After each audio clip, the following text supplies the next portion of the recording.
third of 3 sessions here on self-care for teachers and service providers. It's great to be with you.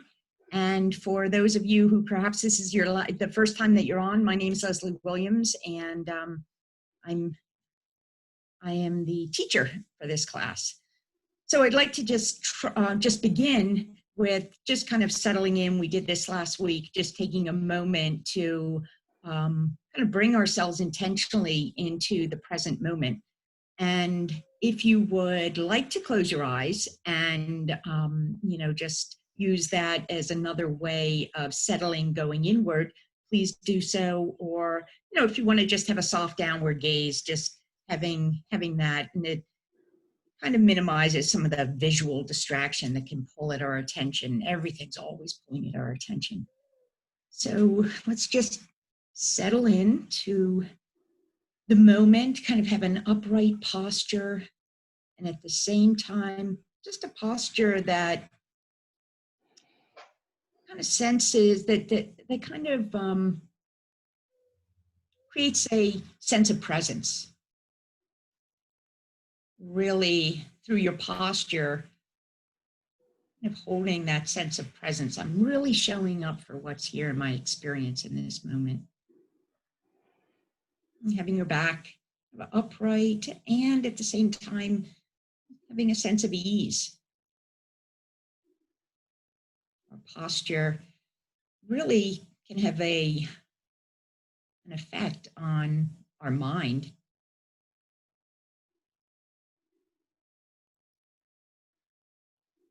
And taking 3 deep intentional breaths, and on the out breath, just let go.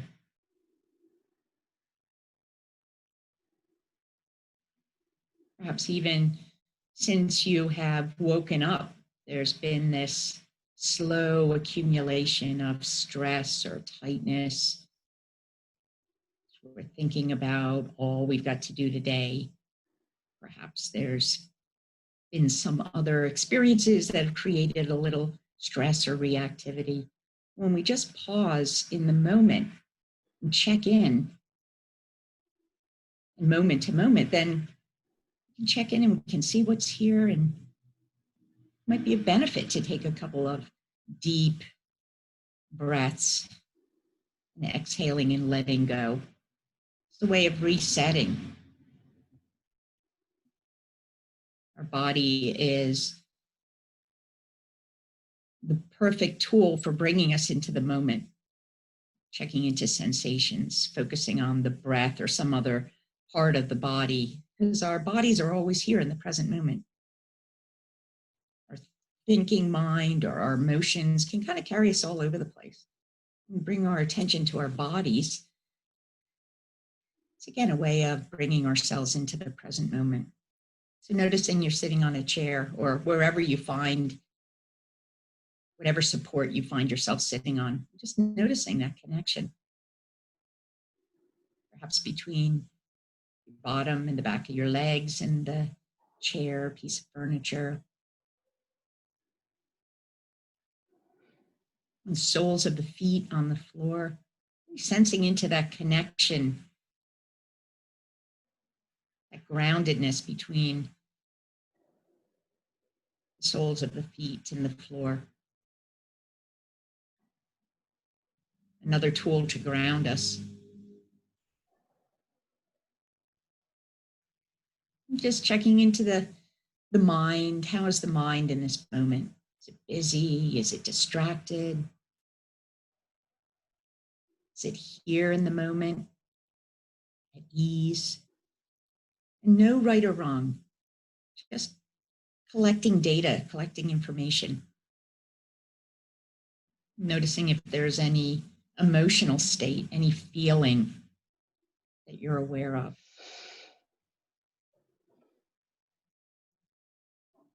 And if you do notice something, just being curious about perhaps where that is in the body right now. Perhaps noticing something in the chest, or the throat, or the face. Knowing emotions are simply thoughts and sensations.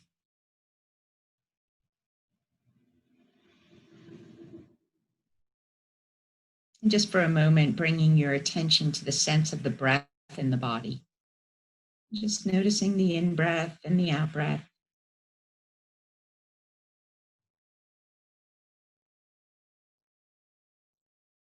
Again, just using the sense of the breath as a anchor into the present moment.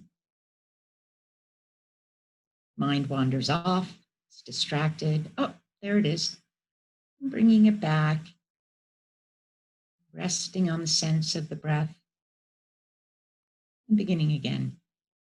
This is how we cultivate our practice of mindfulness, strengthen our mindfulness muscle.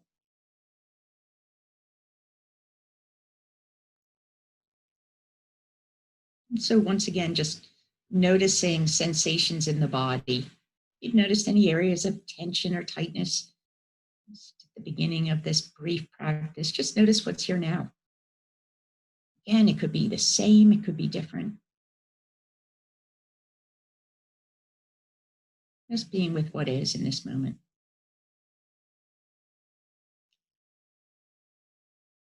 And if you have your eyes closed, when you're ready, just gently open them. Just kind of take in the visual field around you, seeing who's here joining us today.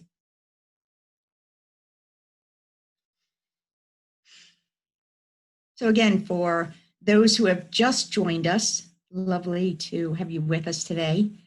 And I'd like to today talk about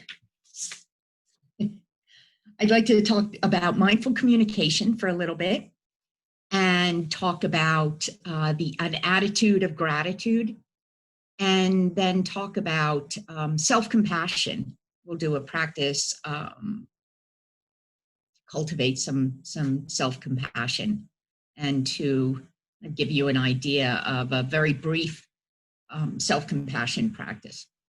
And then just at the end, talk about, kind of review some of the tools that that we've talked about in the classes, just as a way to carry with you, some practical tools. So anyway, talking about mindful communication, I'm going to pull up the slides. Don't have too many slides, so notice what arises when I say PowerPoint. I mean, again, some people are like, oh my God, what a way to start off the day, looking at slides. But fret not, there's not too many of them. So, all right, so let's do this. And we'll pop over here. Oh, always helps to apologize. I do talk to myself quite a bit. All right, so here we are on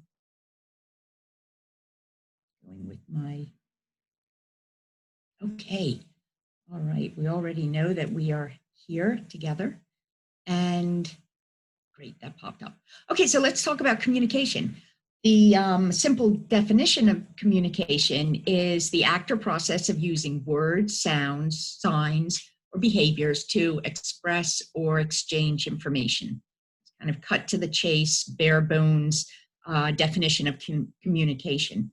But when we're talking about mindful communication, again, bringing that piece, that mindfulness, that paying attention, being curious in the present moment, we're talking about speaking and listening with that quality of mindfulness. And we're talking about not only communicating with someone else or with a group, but also what is going on internally. And another important piece with mindful communication is we have an intention. So we're aware of our, how and why we're participating in this communication, in this exchange, or being in relationship with this other person. And so that's something, because it helps to guide us oftentimes, or to, when we enter a conversation or when we're listening, what's my intention in this conversation, in this interaction? Is it, am I listening to respond, or am I listening to understand what's being said? Or to, the same thing with even listening as we, or, responding, um, understanding as we respond. So, all right. So let's talk a little bit about mindful listening, focusing on that. And again, having an intention to just listen. So perhaps even before, oftentimes, we may know that we're going into potentially sticky, uncomfortable conversation or a situation that we're not quite sure how it's going to play out, or, and taking that moment, again, those pauses that we keep talking about, taking those, purposeful pause to just check in with ourselves. What is our attention? Where are we in the moment? Are we distracted? Are we present for this moment and all that it holds? And take a couple of breaths, remembering that this is like our biggest ally, the breath, how this can really support our well-being and how we bring ourselves to situations. Important, we know that when we talk about nonverbal communication, that truly is about 80% of our communication. So how are we presenting ourselves in posture? What are our facial expressions? I mean, how often somebody doesn't even have to say something, and we can read an awful lot of the body language and attitudes, and those kinds of things. So am I aware of my own, how I'm presenting myself, in the physical sense, in a nonverbal sense? Am I noticing, that I'm getting myself, that I'm becoming, worked up, or I'm becoming reactive, which will show itself physically? And can I, again, just kind of notice that, check in, take a couple of breaths, maybe, and kind of relax, bring myself back into the present moment and the ability to respond. And then being aware, I'm don't know about you, but I usually get a lot of nods. I can't see the screen, but being aware of our internal communication. So when we're comparing perhaps what this person's sharing and and our own experience, or this, of course, mind reading, rehearsing what we're going to say. How often are we all, we're focused on how we're going to respond to this person? I wish they'd hurry up and stop, talking, because I have words of wisdom to share with this individual, or cutting them off because, I don't know about you, but sometimes I'm in such, such a need to, to give my part of the, of my own, thoughts or judgments, and oftentimes don't really listen to, or give the person the space. This is the other thing, give them the space to really say, complete what they have to say. And, and then our constant distraction, by to-do list, by pinging, dinging, ringing, that again, this technology that is pulling us away constantly. And can I be aware of that? Can I be aware when I'm distracted, so that I have a choice as to what to do? Which is, hopefully, or maybe, coming back intentionally to paying attention to this interaction that I'm having with this person. We talked about last week how, when somebody stops listening to you as you're talking, we see the curtain dropping, and we no longer, and it feels pretty crappy. So, so can I, when I'm in conversation with somebody, can I just put the technology away for a moment? Can I, so I'm not constantly drawn, I'm not constantly being pulled away from my interaction. And, again, when I'm noticing that, can I just pause and can I take a breath? Can I come back and then, fully with intention, participate in, in this communication that is happening. And I know for myself, one of the things that I have found helpful is when I find that I've been, distracted, my mind somewhere else, and I know I'm no longer listening to this individual. I like to say, I like to say, hey, I haven't been listening to you. I'm sorry, I've been distracted, and I want to pay attention. I really want to know what you're saying. Can you start again, or can you tell me that again? And it seems, again, I think that for me, it seems respectful of, to this person that I'm in relationship with. So I just like this quote by Thoreau. The greatest compliment that was ever paid me was when one asked me what I thought and attended to my answer. So when we're talking about speaking, I like these two acronyms. Basically, WAIT.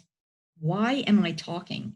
How often do we say something just because we're uncomfortable with silence, or because we like to hear ourselves talk, or we feel as if the other individual is expecting us to say something? Am I, or are you somebody that tends to talk a lot? And can I be aware of that and perhaps, kind of pull back a little bit, kind of take my seat, kind of ground myself. Let me pay attention to what I'm listening to, who I'm listening to. The other thing, the other one that I like is think, the acronym THINK. So is what I'm saying or what I'm going to say true? Is it really true? Is it helpful? Is this supportive to the conversation, to the situation, to this individual? And am I providing information? Is it helpful in that respect? Is it informative? Is it necessary? Is it necessary to be happening right in this moment? And is it kind? Again, what's my intention? Is my intention to, let this person know that, in some way, kind of let them know that I have the answers and you don't, or whatever sometimes those very subtle messages are, am I aware? Am I aware of that? And, I often, when when I'm able to remember to just pause and think, I often find myself not needing to say anything, or not needing to, but actually probably not the greatest idea to say anything. And so, when you speak, this is, just a couple of acronyms that, as I said, they can be helpful. And as I continue to say throughout this mindfulness talk, this is all about practicing. Where again, we're so used to just we're on autopilot, or we're just reacting in our habitual way, that it takes time to really begin to pause long enough to ask these questions. And so the more we can do that regularly, the more we're, strengthening our mindfulness muscle, and to the point where it starts to become a habit, or a way, a habituated way of being. All right. So I want to stop this for a sec so I can see you all again. And I just would like to give you the opportunity, just with those pieces that I've talked about, with the mindful listening and the mindful talking, if anything resonated with you, or came to mind as far as, oh my goodness, I do that all the time, or that what you're, and I'm seeing heads. Well, I'm seeing a couple heads nodding. I'm not seeing an awful lot of, the pictures aren't nodding, but I'm seeing a couple of real life nods, which I appreciate. And just wonder if anybody can relate to this, or what they notice, or challenges that they experience with, when communicating with others, or noticing that internal communication. I'll pause for a moment and let you contribute or say, share what your experiences have been.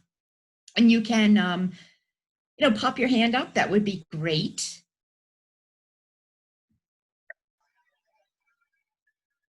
Hi, Lesley. Can you hear me? Yeah, hi, Olivia. Yes, definitely. Hi.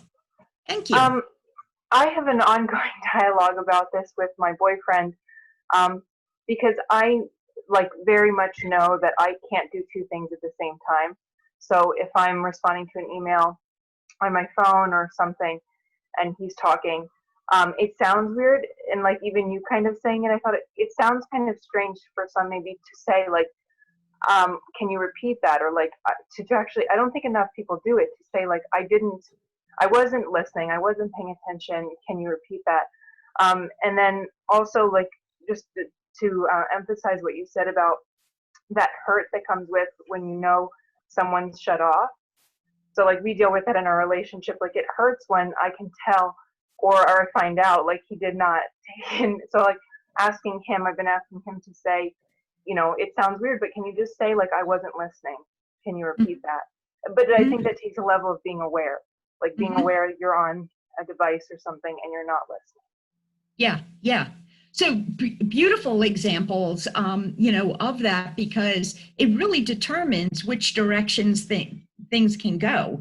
And, as you're saying that, asking for what you need, as you said, because oftentimes other folks or whoever you're interacting with are totally clueless that what is, where they are is really, having an effect on you, or is, it is not supportive of the relationship and feels disrespectful. I'll talk about myself, with that regards. And there'll be times where somebody will have a phone out or something, and I'll ask them, I'll say, can you put that away for a moment? Or is there, is there something, because I feel like your communication is with that piece of technology and, and not me. And that's hard to do sometimes, that's hard to, at least I find for myself to ask for, for what I need.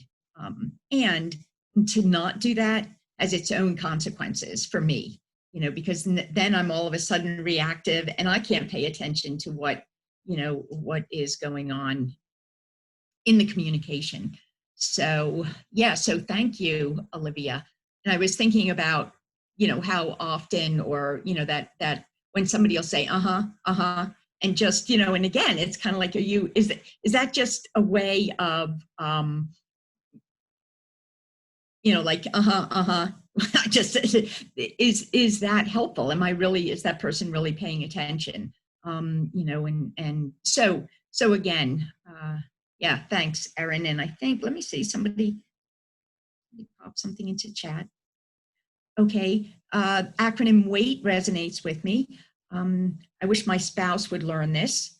Totally agree with what speaker is currently saying. My one adult son and I spend the weekend.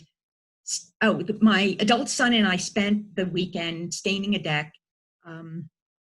26-hour days. Geez Louise, wait. 2 6-hour days. I was going to say, how'd you get that in there? And rarely spoke. We didn't have a lot to say while we were working, and we were just comfortable being quiet together, which is another real gift. What's it like to be in relationship with somebody in silence?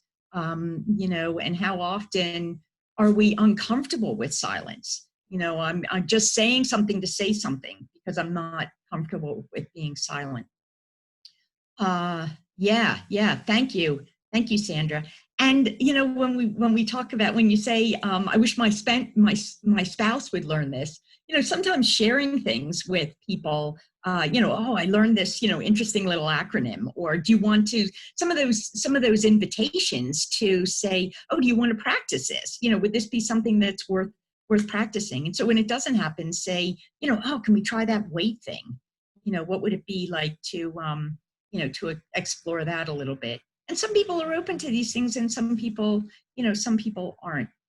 And so I've started putting my phone away when I talk to anyone. Technology is very distracting. Great. Yeah. Thanks, Catherine. Yeah. Great point.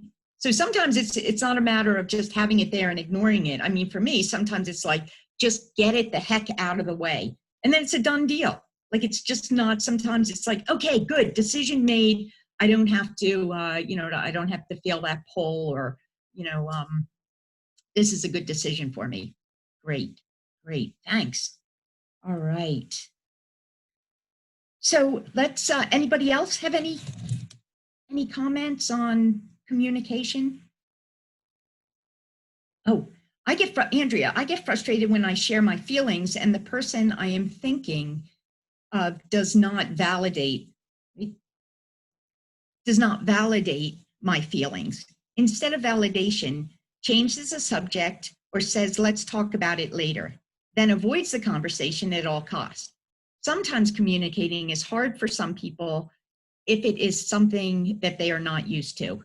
Yeah, again, great points, Andrea. This, where just like anything else, it's the most important thing that happens between human beings. And yet we really don't know an awful lot about how to do it, how to communicate. And again, is this, and there's a lot of differences between cultures, between, gender, between all kinds of things that come into play with how we communicate. And, so again, if it's something, if I get frustrated because I'm not being acknowledged, is it something that I can share with somebody? Can I just say, I feel frustrated when, I feel like I'm not being acknowledged? Maybe that person doesn't even know it. Or maybe it's, kind of like giving them, an idea of what would feel as if my feelings were being acknowledged. Maybe pausing and actually having eye contact, or maybe asking them, in a way, did you hear what I said? It's again, so that mind reading, does this person know that they're not, that they're hurting my feelings, or that oftentimes we're not aware of each other's needs. And the other thing I was just thinking about with this, because I think it's a great point, is where it says either changes the subject or let's talk about it later. This idea, if somebody says, let's talk about it later, then ask them, when would it be a good time to talk about it? To actually have them, commit to some kind of, this is really important, let's talk about it later. So just a couple of ideas, and really thanks a lot, you guys, for sharing that with the group. Appreciate it. So let's talk a little bit about gratitude. Oh, there's another, Sandra. I think, here we go. I think many people are worried about validating another's feelings because they are unconsciously concerned about admitting they did something wrong or losing power somehow. But affirmation and validation are crucial in relationships. Yeah. And again, that importance when we go back to what's our internal conversation that we're having with each other. This idea of, do I feel safe talking, or do I, or just, again, what's going on in my own internal experience that might get in the way of communicating with this other individual or this group. And maybe in that moment, taking a couple of breaths, maybe feeling my feet on the ground, and maybe choosing to say, okay, I'm not ready to do this right now. And, maybe some other time I will be. All right. Thank you. Okie dokes. So let's move on to gratitude. Let's talk about gratitude a little bit. And I'm going to do the old share screen again. Where are we? Here we are. All right. And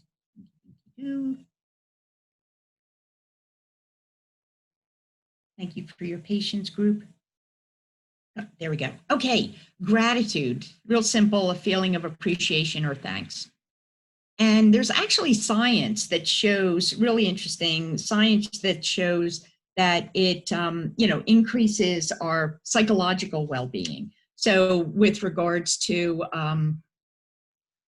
emotional intelligence with regards to, it actually shows that having an attitude of gratitude, or being, cultivating this sense of gratitude, can help with depression, with anxiety, with just even things such as being able to focus more, being able to really get connected. When we talk about here, it increases the sense of connectedness, both with ourselves, with others, and with the world around us, by by being grateful. And it improves physical health. They've shown helps to decrease blood pressure.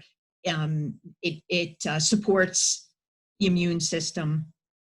It helps with stress, and we've been talking about all of the, throughout, kind of all of the effects of stress. Stress affects every single cell in our body. Every single cell can be stressed, and there's consequences for that. So this idea of, just to say, sometimes we think of, well, I shouldn't say we think, there's sometimes the thought that being grateful can be kind of Pollyannish, or, it's something that, can be Pollyannish. And how can you be grateful for everything when there's so many things that are, that are wrong, or challenges in this world? And again, we all have, but the thing is, we have this capacity to be grateful, and we, there's ways that we can actually kind of cultivate, strengthen, and benefit from being grateful, from this attitude of gratitude. So I wanted to just share a couple of ways that we can practice gratitude. And one of them is, well, I'm going to say first, sharing with others. So this idea of really, when we're seeing something that we're grateful for in somebody else, can I share that at the moment that it's happening with that individual? With that, and maybe not even necessarily using the word gratitude, but in the sense that, are they doing something that you are, that is, you respect, or they do a great job with, or, and can I acknowledge that? And I can say, boy, I find that's really helpful for me, and I really appreciate that in you. And notice what that feels like. Again, this idea of, in the moment that we are practicing, whatever we're practicing is in, or whatever our experience is, can we check into that and notice how that feels in the body? Does it feel, are there pleasant sensations? Do I feel expansive? Do I feel kind of spacious? Just this overall feeling, or not? And again, there's no right or wrong for any of this. We're collecting data where, just really coming to participate in our moments. So another one is a gratitude list. And we've talked, I'm sure people have heard about gratitude lists, and just keeping that journal. So maybe it's 3 times a day, write down something that you're grateful for. And not only, that coming to mind, but also sometimes visually seeing that's, when we write that down visually, kind of reinforcing that sense of gratitude. And to recognize that, gratitude can be really, really subtle kinds of appreciation. And the more that, I think, again, the more we're able to practice presence, to practice awareness, mindfulness, the more we're able to see, the more we're able to get in touch with, all of these people, situations, nature, our surroundings, our connectedness, the more we're able to appreciate that.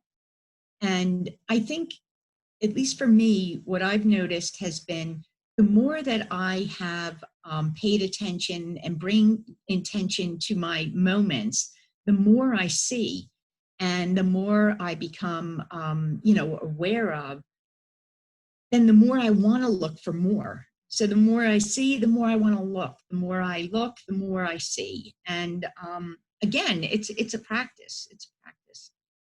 And so meditation is also a way to strengthen and practice gratitude.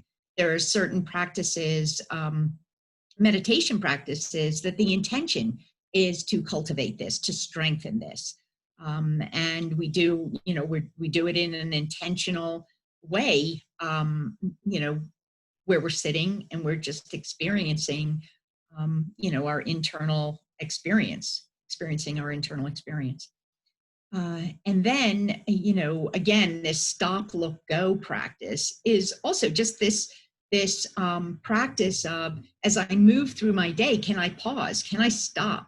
Can I look around and just see, just, hear, just perhaps touch or smell, and notice the colors, notice the, whether it's nature, or whether it's, wow, like I am actually walking. I'm able to get from, my body is able to get me from my door into the car.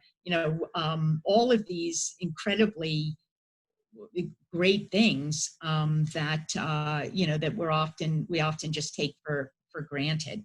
And that is not to minimize the the challenges that we can that definitely occur. So and the savoring the positive experiences, just to say, with the, stop for a sec, the, just think briefly to yourself, just pausing for a moment and thinking to yourself something that either already today or perhaps, in the last couple of days, that has brought a smile to your face, that has given you sense of contentment, a sense of connectedness with others, something that, that has provided some happiness, perhaps.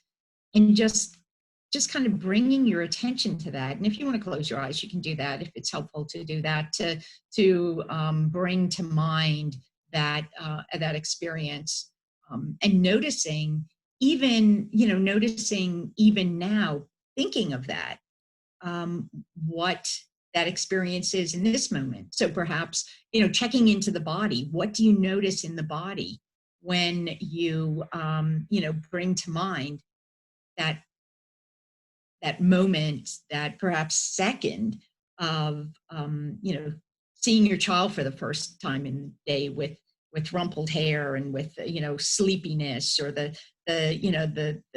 pet walks across the room and it's a happy thing, or you hug somebody. What does it feel like to hug somebody? What does it feel like to wake up and see a blue sky? Whatever it is, just bring that to mind and just notice in your body how that feels. Does that feel perhaps expansive? Does that feel, do you feel something, a sensation or a sense in some part of the body? Maybe just briefly, just kind of writing one word in the chat that you notice.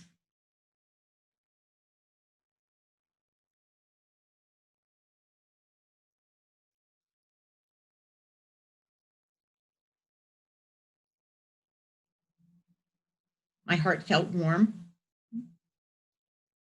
comfort,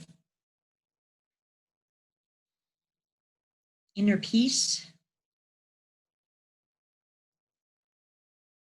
aware, comfort, calm,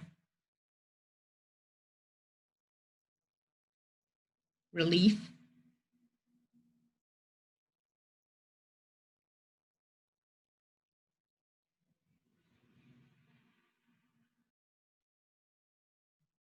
Good. So thank you. Yeah, thanks for quiet. Sense of quiet. And the reason that I just wanted to mention this again is we're so often, it's so easy to kind of focus on what's not going well or the unpleasant or what we see as negative in our lives, right? Even in our days, when we look back on our days, how quick are we oftentimes to just pick up on the negative? And we can very easily miss those positive experiences.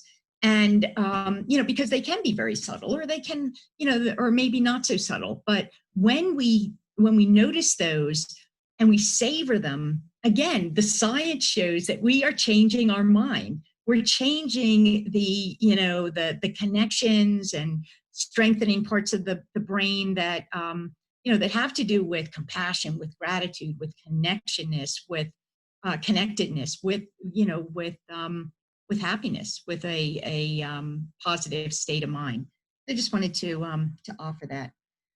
So I want to move into a compassion practice. Let me share my screen again quickly. And I'm just going to whiz down here. I'm going to fiddle around with. Okay. All right. So just very briefly, self-compassion may be defined as our capacity to be attentive to our own experience, to wish the best for ourselves, and sense what truly serves us, what is helpful and supportive in the moment. And I like this definition by Shauna Shapiro. The heart pumps blood first to itself before pumping blood to the rest of the body. If it didn't, it would die, and then the rest of the body would die. The art of caring for others is learning how to first care for yourself. Remember this. Sometimes sometimes people feel as if that's selfish, as if that's self-focused, self-absorbed. But the truth is, just as it says, just as she shares here, that it's essential. So what I'd like to do is I would like to just very briefly, what fosters self-compassion, permission to attend to our own needs. Again, intention, always talking about that intention to be present for our own experience. What's going on right now? Intention to care for oneself. This idea of letting go or letting be, not even picking up. I have all the answers, or it's my responsibility to fix others, to make the situation right.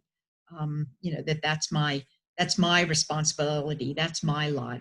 Just, is letting go of that, or having the intention to let go of that. So what I'd like to do right now is there's a practice that Kristen Neff, and I won't go into Kristen Neff other to say that she's a researcher. She's done an awful lot of research on self-compassion and the, again, science behind it, the benefits of offering ourselves self-compassion, the importance of that. And I'd like to just guide you in a brief practice of self-compassion. And this is called, she calls it or terms it the compassion break, self-compassion break. And it's composed of 3 pieces. The first being mindfulness, the second common humanity, and the third part is kindness. And so I'm going to stop again, stop my little share. And gonna take a breath. So that felt good. Noticing I took a breath, down regulated my nervous system. I found that I was I'm kind of leaning forward because I'm already noticing our time, and we're coming to the end, and oh my goodness gracious, still so much to get in. And so I'm noticing that, and I'm just gonna take a breath, put my feet on the floor, and invite you to again, come into a comfortable posture. If you were just going to spend a few moments, I'm going to guide you in this meditation, this self-compassion break, and just get comfortable. Find a posture of comfort. As I said, you can close your eyes, you can keep them open.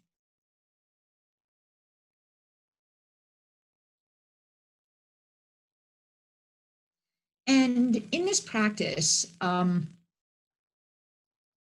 we're going to bring up as bringing to mind a moment of challenge that you are having in your life presently, a situation that it's difficult for you, perhaps something that is causing you stress, could be a relationship, could be worried about all of the uncertainty of what's in front of us, worried about something that might happen. And not to pick the most difficult, but rather just something not overwhelmingly difficult. And really getting in touch with that situation. So perhaps if it involves others, bringing to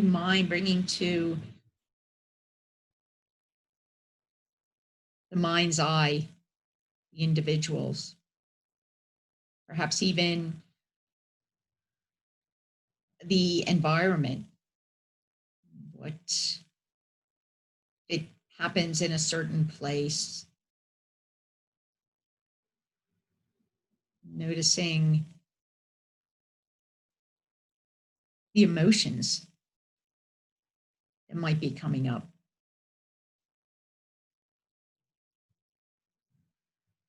Perhaps any particular physical sensations that you notice as you reflect on this challenge.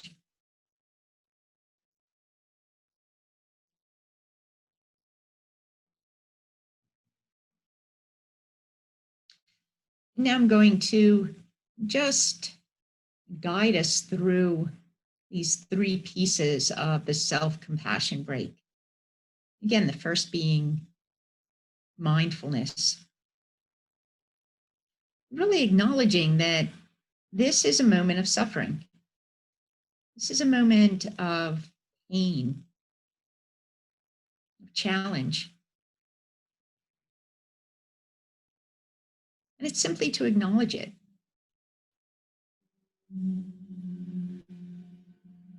And just whatever language feels comfortable for you in doing this. This is your practice. This is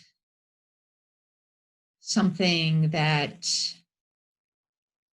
is to support your own self, your own well-being. And this is really hard right now.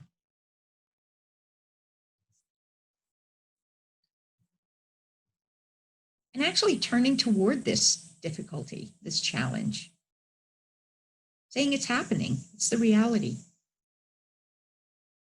I don't need to run away from it.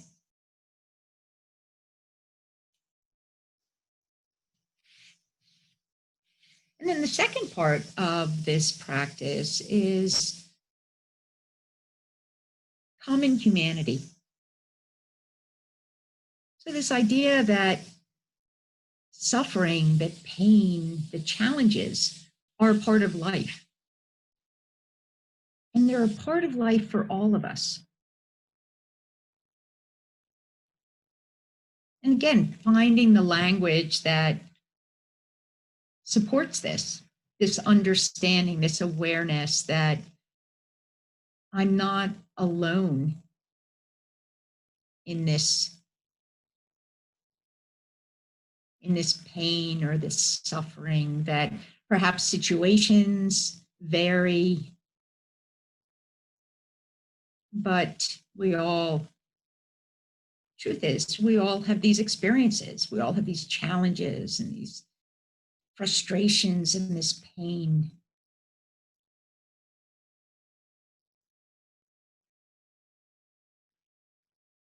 Suffering's a part of life, a part of being human. And then the third piece is this idea of kindness. Can I be kind to myself in this moment? In this moment of pain, in this moment of suffering, acknowledging that this is how it is in my life in this moment.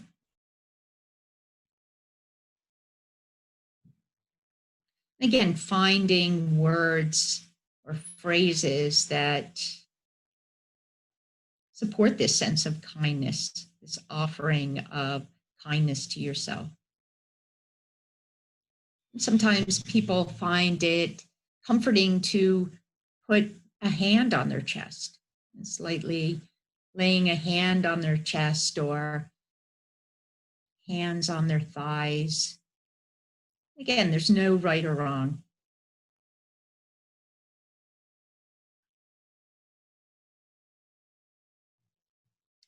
And offering yourself some phrases. May I be kind to myself?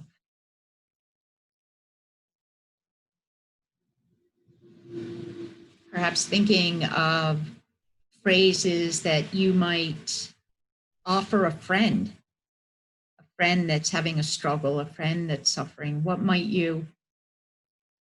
words, wishes might you have for them? And can you be your own friend in these moments? Be your own support. It could be, I care about you. It's going to be okay.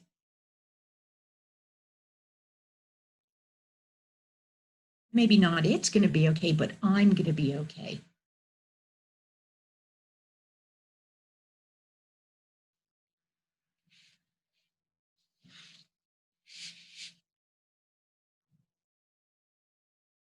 Anything that feels natural, feels supportive. May I be well. May I be happy. May I be free of this suffering.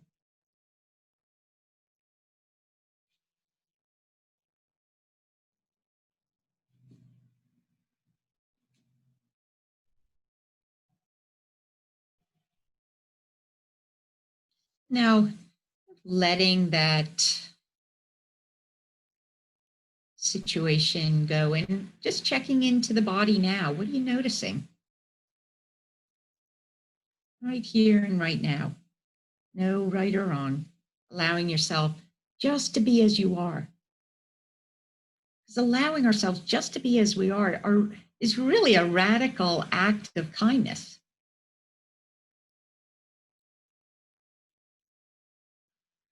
I accept myself just as I am in this moment.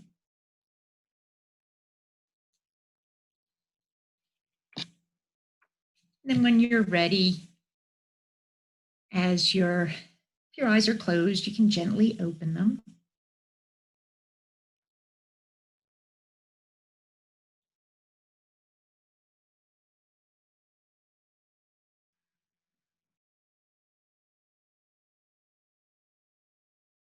Maybe again, if anybody would like to share just briefly what that's like, either putting it in the chat or raising your hand. I'm also noticing the time. I want to be respectful of that, but see, Andrea said she liked that. R. Schaefer loved it. And for some people, again, there's no right or wrong with any of this. Calm breathing, lower heart rate, no racing thoughts. It's just something, it's an easy practice for those moments where you're really noticing those struggles, just acknowledging them, that mindfulness, that recognizing that we really all share these challenges, this suffering, and how can I support myself in this moment? What's the kind thing to do? And we put that practice up on the site, or it's going up shortly. The compassion break, just kind of briefly the outline that will be there. And I just want to finish up by kind of going over some of the practices that we, that I talked about, or we actually practiced in these 3 weeks together. And there we go with the share screen.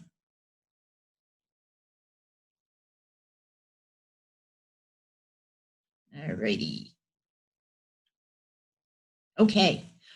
So again, these practices that we can use anytime in the moment to, whether it's down regulate our nervous system, whether it's to get connected to ourselves, to reset, to reboot. We have these practices. So 3 relaxing sighs, real simple. Breathing in through your mouth and then exhaling through your nose calms our nervous system, resets us. And it's great to practice these not only when we're noticing that we are feeling stressed, feeling reactive, but practicing them throughout the day, because then again we're setting down that memory, we're setting down that connection, and it's easier just to then spontaneously do that. Soles of the feet on the floor, when I'm feeling discombobulated, can I really sense that groundedness through the soles of my feet? We kind of practiced the 5-finger breathing, of tracing our fingers as we work with the breath, and as another tool, which also is a great tool to bring into the classroom or into the dinner table. Stop, look, go. We just talked about that as a gratitude practice. Self-compassion break, the 5 senses, where and that also was sent out. That was sent out also. I don't have to go over what that was. And then the 3-minute breathing space. And we didn't actually practice that, but that is also up on the website. There's a recording of that up on the website. So I also, let me just put in here, hopefully it's still on my, yes, okay. And to know, you can save the chat by just, if anybody wants to know, down in the chat, there's 3 dots on the lower right. If you click on that, it says, and you hit save chat, it saves the whole chat if you're not aware of that. But anyway, what I just put in was a book that's a really nice book, short, quick read, lots of practical information on mindfulness for teaching practices, and also a website there that has all kinds of resources, both for teachers and for teaching, videos, scripted practices, all kinds of really great stuff.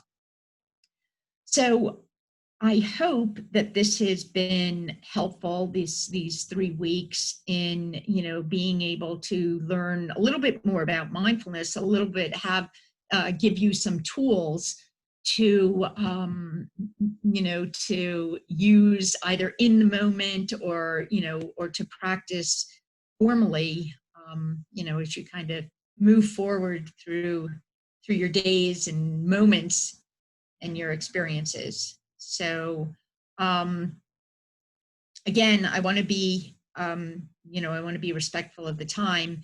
If anybody wants to hang out for maybe 10 minutes, we can do that. We'll keep the room open. And for everybody else, wishing you well, and take care.